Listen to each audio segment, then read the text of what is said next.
بسم اللہ الرحمن الرحیم رب زدنی علما۔ نحمدہ و نصلی علی رسولہ الکریم، اما بعد۔ تو ابھی ہم یہ دیکھیں گے کہ اختلاف کا دوسرا پہلو کیا ہے۔ امت میں اختلاف کا پہلا پہلو تو آپ سمجھ گئے کہ فروعی مسائل میں اختلاف یا فقہی مسائل میں اختلاف۔ امت میں اختلاف کا دوسرا پہلو وہ ہے جس کا تعلق فقہی اختلافات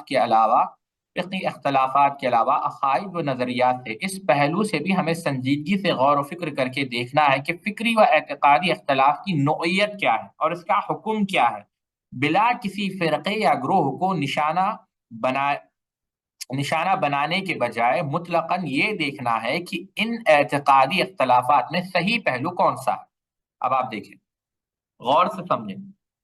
ایک تو ہم یہ سمجھ گئے کہ فقہی مسائل میں سلف کا موقف کیا تھا اختلافات میں، اور دوسری بات ہم اس میں یہ بھی سمجھے کہ اختلافات کی وجہ سے ایسا نہیں ہوگا کہ کیونکہ یہاں پر دونوں امام کا اس مسئلے میں اختلاف ہے، جس پر ہمارا دل چاہے ہم اس کو مان لیں۔ نہیں، یہ گناہ ہے۔ جیسے علماء نے کہا ہے، اہل علم کے اختلافات میں اپنے نفس کی پیروی کرنا یہ گناہ ہے، بلکہ یہ حرام ہے۔ ہم یہ دیکھیں گے کہ راجح اور مرجوح کیا ہے، اقرب الی السنہ۔ یہ تو بحث ہم سمجھ گئے۔ اچھا، دوسرا جو اختلاف ہے وہ اختلاف مسائل میں نہیں ہے، سیدھا اس کا تعلق ایمانیات، غیبیات، اعتقادات اس میں ہے۔ اس میں بھی یہ دیکھا جائے گا کہ اس اختلاف کی نوعیت کیا ہے، یعنی کس حد تک اختلاف ہے، اور یہ بھی دیکھا جائے گا کہ اس پر کیسے حکم لگے گا، اور اس کے اندر تعصب نہیں، عدل اور انصاف سے کام لیا جائے گا۔ اب اس میں دیکھیں تین آراء ہیں۔ اچھا، پہلی رائے، چنانچہ اس کے بارے میں تین آراء پائی جاتی ہے۔ ایک یہ کہ باطل اور فاسد عقائد رکھنے والے کافر ہیں اور دائرہ اسلام سے خارج ہیں، ٹھیک ہے۔ دوسری رائے یہ کہ کسی کو کافر نہیں کہنا چاہیے، بلکہ سب اہل قبلہ مسلمان ہیں، اہل بدعت گنہگار ہے، جیسے کسی گناہ پر کافر نہیں کہنا چاہیے، اسی طرح اہل بدعت کو بھی کافر نہیں کہنا چاہیے۔ تیسری یہ رائے ہے کہ اہل بدعت اپنے عقائد و افکار میں ایک جیسے نہیں، بعض ایسے ہیں جو کفری عقائد کے حامل ہیں، مثلا وہ عقائد جن کا تعلق ضروریات دین سے ہے اور ثبوت و دلالت کے اعتبار سے قطعی اور وہ یقینی ہے، ان کا انکار کیا جائے، جیسے تمام انبیاء علیہ الصلوۃ والسلام، ملائکہ، تمام منزل من اللہ کتابوں اور قیامت کا انکار کیا جائے، بلکہ کسی ایک کتاب اور ایک نبی کا انکار بھی کفر ہے۔ قرآن مجید کے کلام الہی نہ ہونے اور اس کے غیر محفوظ ہونے کا عقیدہ، نماز، روزہ، حج، زکوٰۃ اور اذان کا انکار، یا محرمات قطعیہ کو حلال سمجھ کر ان کا ارتکاب کرنا، یہ وہ چیزیں ہیں جن کی بنیادوں پر کسی کو کافر کہا جائے گا۔ البتہ وہ محرمات جو یقین نہیں یا ان کی حرمت حد شہرت کو نہیں حد حد شہرت کو نہیں پہنچتی، ان کا اگر کوئی بے خبری سے ارتکاب کرتا ہے تو وہ کافر نہیں۔ البتہ اسے خبردار کرنے اور حجت قائم کرنے کے باوجود بھی کوئی اس کا ارتکاب کرتا ہے تو وہ بھی کافر ہے۔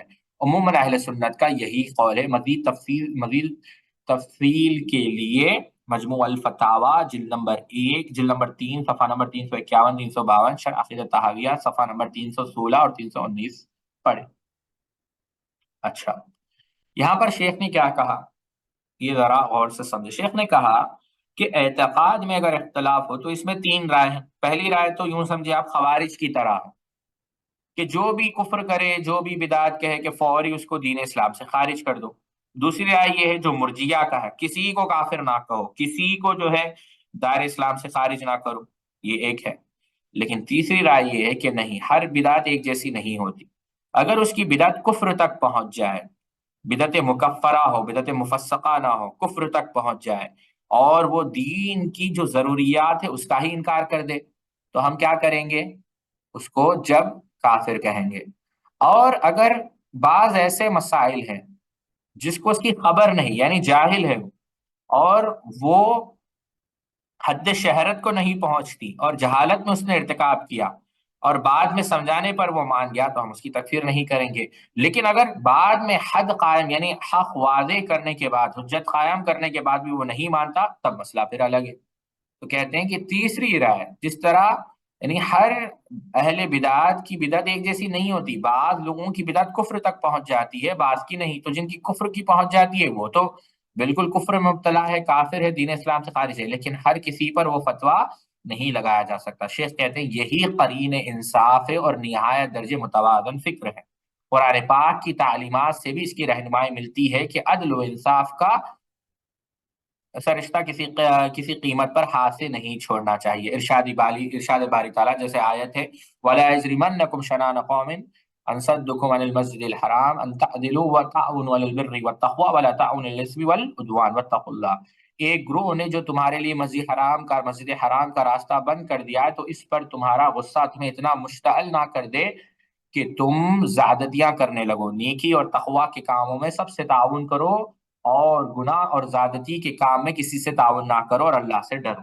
اب آپ دیکھیں اہل کتاب میں سے جو لوگ حق پر قائم تھے اللہ سبحانہ و تعالیٰ نے انہیں ایمان کی دولت سے نوازا تھا۔ ان کے بارے میں فرمایا سارے اہل کتاب، کیا کہا اللہ رب العزت نے؟ سارے اہل کتاب، سوان کا لفظ ہے، سارے اہل کتاب یکساں نہیں ہے، ان میں سے کچھ من اہل کتابی، ان میں سے کچھ ایسے ہیں جو راہ راست پر قائم ہیں، راتوں کو اللہ کی آیات پڑھتے ہیں اور اس کے آگے سجدہ ریز ہوتے ہیں۔ اب اسی طرح جن اہل کتاب کے دل میں ایمانداروں کے لیے الفت و محبت کے جذبات تھے، ان کی قلبی کیفیت کے عین مطابق اللہ تعالیٰ ان کی تعریف فرمائی اور کمال انصاف کے ساتھ حقیقت واضح کی۔ چنانچہ فرمایا وَلَا تَجِدَنَّ أَقْرَبَهُم مَّوَدَّةً لِّلَّذِينَ آمَنُوا الَّذِينَ قَالُوا إِنَّ النَّصَارَىٰ ذَٰلِكَ بِأَنَّ مِنْهُمْ۔ اللہ تعالیٰ نے کہا کہ ایمان لانے والوں کے لیے دوستی میں قریب تر ان لوگوں کے پاؤ گے جنہوں نے کہا تھا کہ ہم نصارہ ہیں، یہ اس لیے کہ ان میں عبادت گزار اور عالم اور تارک دنیا فقیر پائے جاتے ہیں، وہ متکبر نہیں ہے۔ وَرَهْبَانٌ وَأَنَّهُمْ لَا يَسْتَكْبِرُونَ۔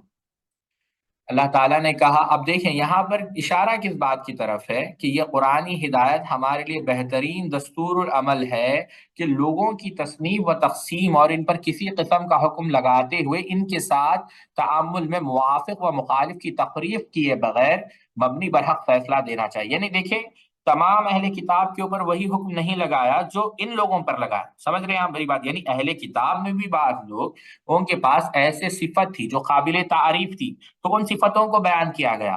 تو یہاں سے اشارہ اس بات کی طرف ہے کہ اہل بدعت میں ہر کوئی اہل بدعت ایک جیسے نہیں ہوتے، یہ بات سمجھانا مقصد ہے۔